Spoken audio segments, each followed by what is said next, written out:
The test is in 4 parts: Part 1, Part 2, Part 3, and Part 4. Now look at Part 1. Part 1. You are going to hear a conversation about renting an apartment. First, you have some time to look at questions 1 to 6.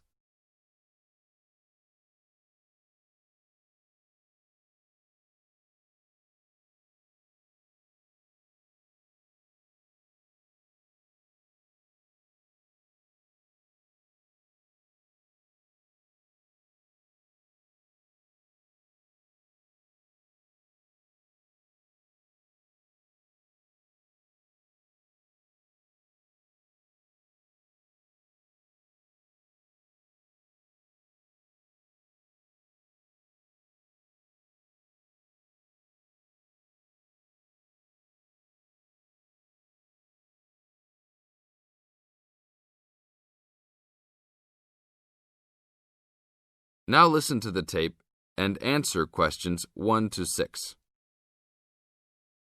How can I help you, sir? Hi, I'm interested in renting an apartment in your building. Can you show me around inside? Sure, my pleasure. Do you know what kind of apartment you're looking for? I'm thinking of something for my best friend and I. The apartment doesn't have to be too big, just something comfortable for the two of us.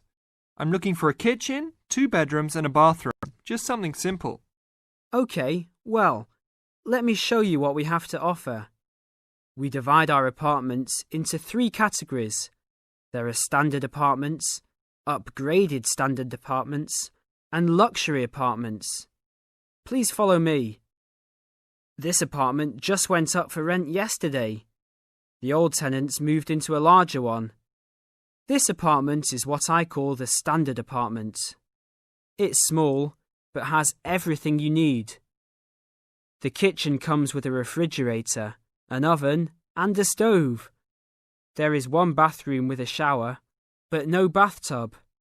The rooms are a good size, and both have their own closets. The living room has enough space for a couch. We will provide a television for you. These apartments are very popular with students because they are affordable and practical. Right now, we are renting these out for only $1,000 a month. I think this is a little bit on the small side. There's no space for a dining table or even for an extra desk. We will both need room to study. If there are guests over, we hope to be able to have a dining table big enough for at least 4 people. Do you have anything slightly larger? Maybe just an apartment with a bigger living room? Well, let's take a look. Right now, we also have an opening for a luxury apartment. This apartment is larger. It has 3 bedrooms, and all 3 are larger than the last one. And there are 2 bathrooms, and all have bathtubs. The kitchen is also larger, and come with an additional dishwasher and freezer. The living space has plenty of space for a dining room. How much is the rent on these apartments? These are more expensive, usually in the $2,500 range. Don't forget that there is an additional bedroom, so you could find another roommate to lower the cost. I think that's a little bit on the expensive side. We don't really have the time to find another roommate, so it's probably better to stick with the 2-bedroom places. Is there anything between these 2? Come with me. I can show you this apartment right now. But there are people living in it. There are no more of these kinds of apartments available at this moment. But if you decide that you like it, I can put you on the waiting list. And as soon as we have openings, you will be contacted. Sure, let's take a look. This is the upgraded standard apartment. As you can see, it's larger than the other 2-bedroom apartment. There are 2 bedrooms and 2 bathrooms, 1 in each room. The living room comes with a television, but no furniture. The kitchen is around the same size as the other smaller apartment. The basic difference is the additional bathroom and larger living room.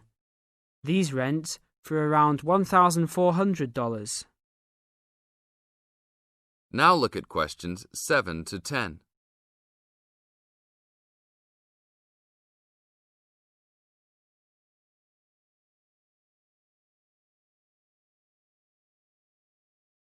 Now listen to the tape and answer questions 7 to 10. Seems like a good deal. Do you know when an apartment like this will be available? That's hard to say. I know these people who live here right now should be graduating soon, so they might be moving out. Well, I guess I'll put my name on the waiting list. Hopefully there'll be an opening as soon as possible. That sounds like a good plan. I will notify you as soon as we have vacancies. You will have to leave us some information and a student identification number. Sure, no problem. My full name is Robert Jack Browning. Could I have your age, please? I'm 38. Your major? I'm studying biology. How about naming some of your hobbies?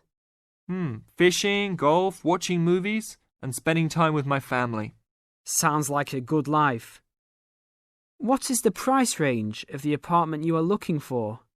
Somewhere between $1,000 to $1,500.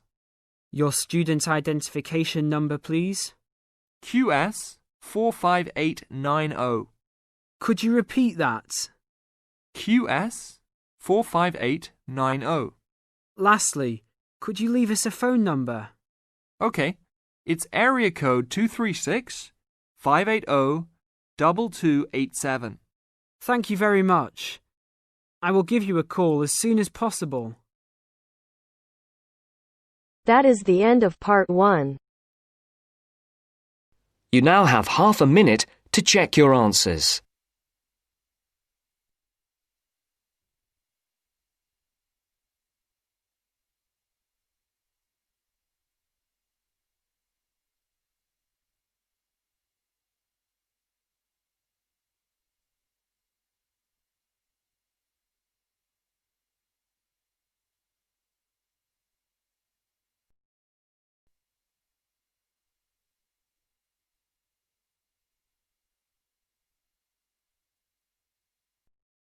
Now turns to part 2.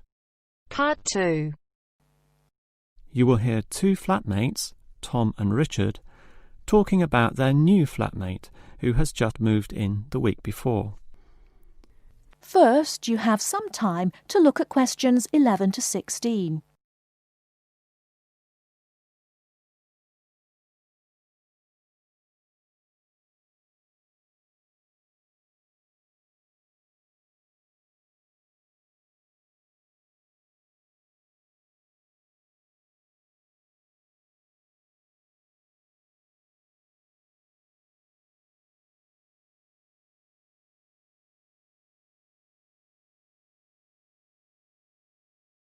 Now, listen carefully and answer questions 11 to 16. Hi, Richard. I'm glad I caught you here. Can I just talk to you about something? Our new flatmate, Anders, is not quite what I had hoped. I was wondering if you shared my concerns about some of his behaviour. Yes, Tom, I know what you mean, but we can't be entirely negative. He has good points. I mean, at least he's quiet. He doesn't play loud music all night or bother others or turn his TV up, disturbing everyone. Sure, he's quiet, but remember our last flatmate? He'd say hi to you and smile and treat everyone politely. In comparison, this new guy is very impolite. He just grunts in reply and sometimes ignores me altogether. I guess that's just his way. You know, just his character. I don't think he realises he's being impolite, and it shouldn't matter to us too much. We can just ignore him too and quietly live our own lives. But his friends are hard to ignore when they visit. I know what you mean, but how often does that happen? I rarely see them, maybe once or twice a month. If they came more often, it might be a problem, but as it is, such rare visits don't matter so much. Wouldn't you say so? Well, I'm not sure, since it's very obvious when they're here because of all the cigarette smoke in the house. It stinks up the place, and you know we don't allow smoking on the premises. Well, I've never seen them doing this. Maybe they do it outside. Perhaps we can talk to Anders about it. Always remember, though, in one respect, he's a good tenant, and it's the most important aspect. The previous flatmate would always pay the rent late. I know what you're going to say. This guy pays promptly. But there's more to being a good tenant than prompt payment. I mean, you need to turn off the TV, clean up your dishes, dress respectably, be polite, and so on. I guess what I'm saying is that basically you need to cooperate with the others, and this new guy fails significantly in this respect. OK, I suppose you have a point there. Before you hear the rest of the talk, you have some time to look at questions 17 to 20.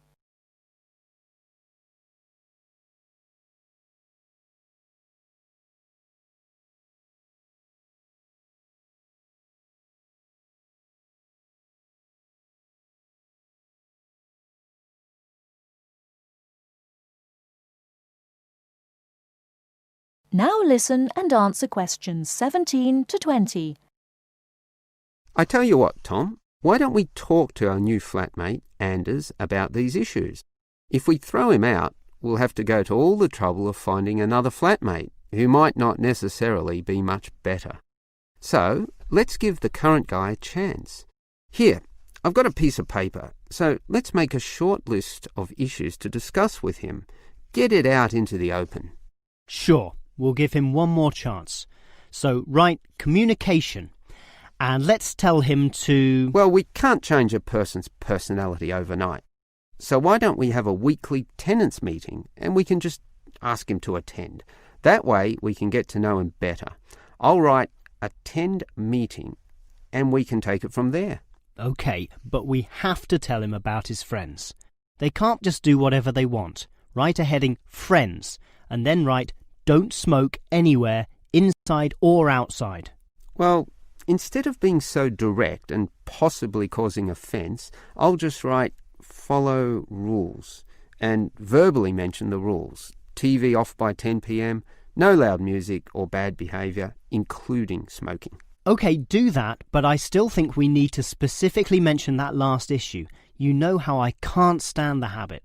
So I'd like this to be another and separate point. Cigarettes, strictly forbidden.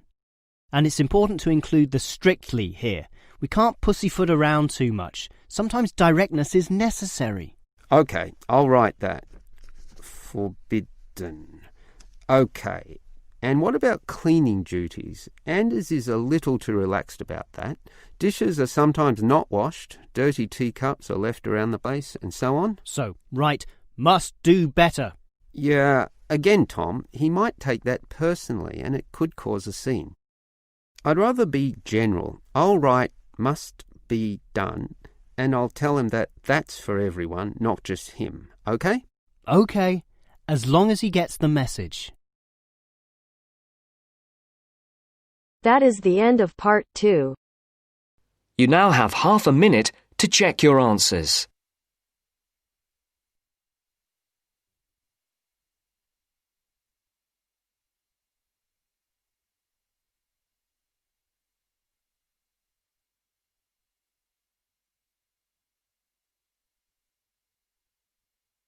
Now turns to part 3. Part 3. You will hear part of a radio program about do-it-yourself house painting. First, you have some time to look at questions 21 to 24.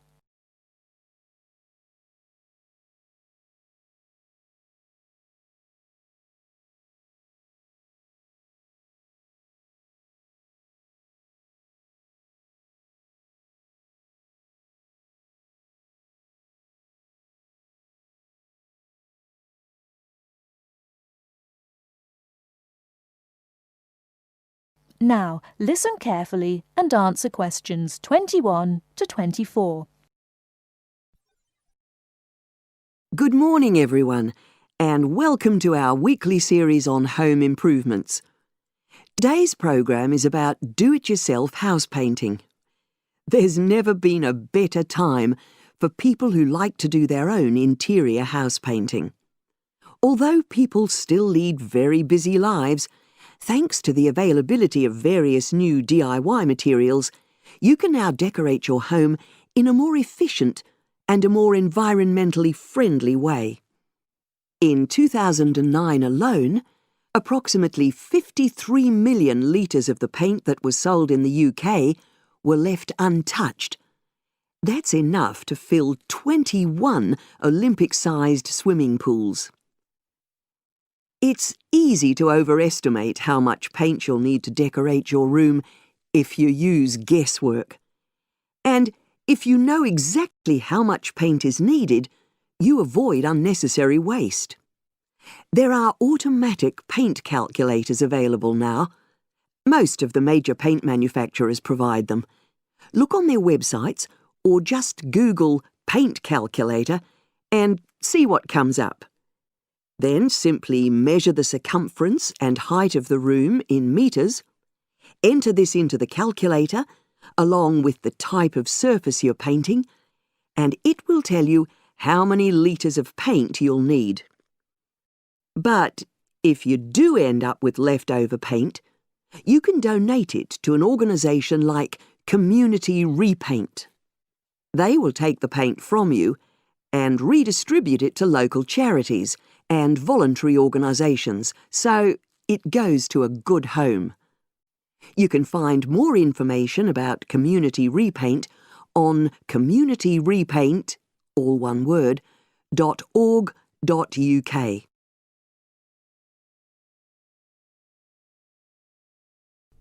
Before you hear the rest of the talk, you have some time to look at questions 25 to 30.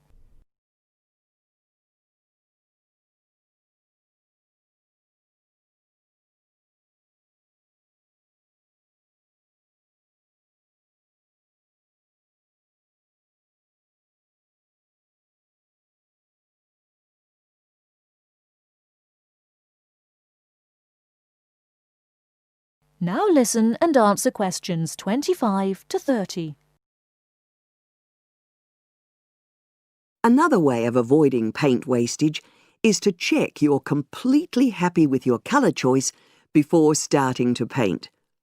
For example, you can get a small sample of the colour you're thinking of using, then paint a board and move it around the room, so you can see how it looks against your furnishings and in different lights.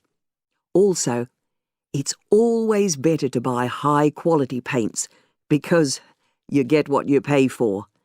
If you buy cheap paint, you might need to apply 2 or 3 coats to achieve the same coverage that you'd get from 1 coat of a good quality paint. You could also spend a week on a job that could have been done in a day or 2. And consider the environment. Most paint manufacturers now sell water-based paints that don't contain harmful chemicals or give off harmful odours, so get one of these. You can also buy paint that's packaged in recyclable containers. There's a lot more choice than there used to be. You can only do a good job which will last if you prepare the surfaces thoroughly before painting. In fact, in many ways, if you want to do a professional-looking job, this is more important than the painting itself. If there are any cracks or patches of loose plaster, painting over them won't solve the problem. Take the plaster out and fill the holes, allowing enough time for the new plaster to dry. And you won't get a smooth finish if the walls are dusty or greasy. So washing with water isn't enough. Use a solution of decorator's soap and rinse well with warm water afterwards. When you're ready to paint, we suggest you use a medium pile roller for walls and ceilings. A lot of people tend to use short pile rollers, but these give a patchy finish, and that wastes paint and time. Similarly, long pile rollers can create a thick textured effect, which looks messy. The same goes for brushes. The stronger the bristles, the easier they are to wash and reuse. And as you've chosen a water-based paint, clean your brushes with cold water, because it's more energy efficient that way. As you're decorating, keep transferring small amounts of paint into a tray and keep topping it up when you need to. This reduces the chance of it being contaminated by dust and pieces of dirt. And finally, water-based paint doesn't have a lingering smell, so that's not an issue anymore. But it's airflow rather than heat that helps the paint dry quicker. So, to help finish the job in the quickest time, leave your doors and windows open. The faster the paint is dry and the job finished, the quicker you can start enjoying your room. In tomorrow's program, I'll be giving some advice on... That is the end of section 2. That is the end of part 3. You now have half a minute to check your answers.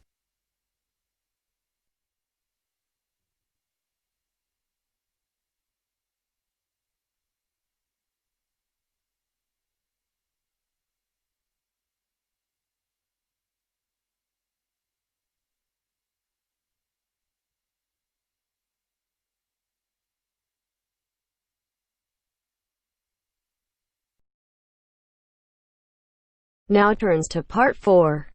Part 4. First, you have some time to look at questions 31 to 40.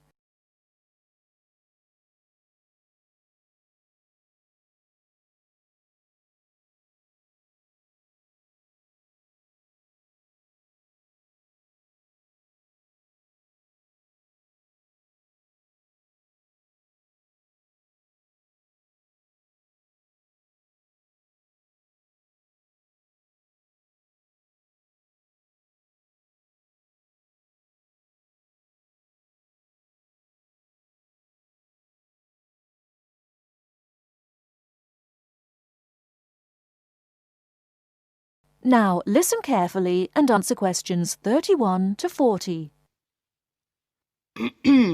Last week we looked at some of the features of modern houses, and today we're going to turn the clock back and look at traditional house design. I've chosen to start with Samoa, which is part of a group of Polynesian islands in the South Pacific Sea, because the influence of culture and weather on house design is quite clear there. So let's have a look at, first of all, at the overall design of a traditional Samoan house. Now, these days, houses in Samoa have become more modern and are usually rectangular. But traditional designs were round, or sometimes they were oval in shape. Here's a picture. This traditional style is still used, often for guest houses or meeting houses, and most Samoan villages have at least one of these buildings. As you can see, there are no walls, so the air circulates freely around the house. Samoa is a place that experiences high temperatures, but the open design of the house also reflects the openness of Samoan society. If the occupants want shelter, there are several blinds made of coconut leaves that can be lowered during rainy or windy weather. Or indeed, the blinds can also be pulled down if people want some privacy.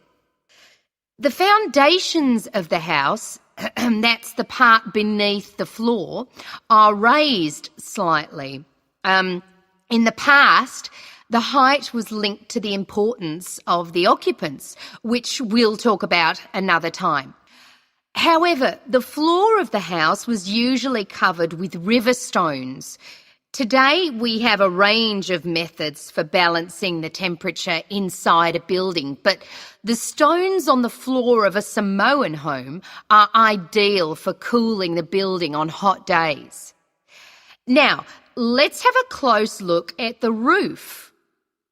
This, as you can see in the picture, is dome-shaped and traditionally thatched or covered with leaves from the sugarcane. That's an established crop in Samoa.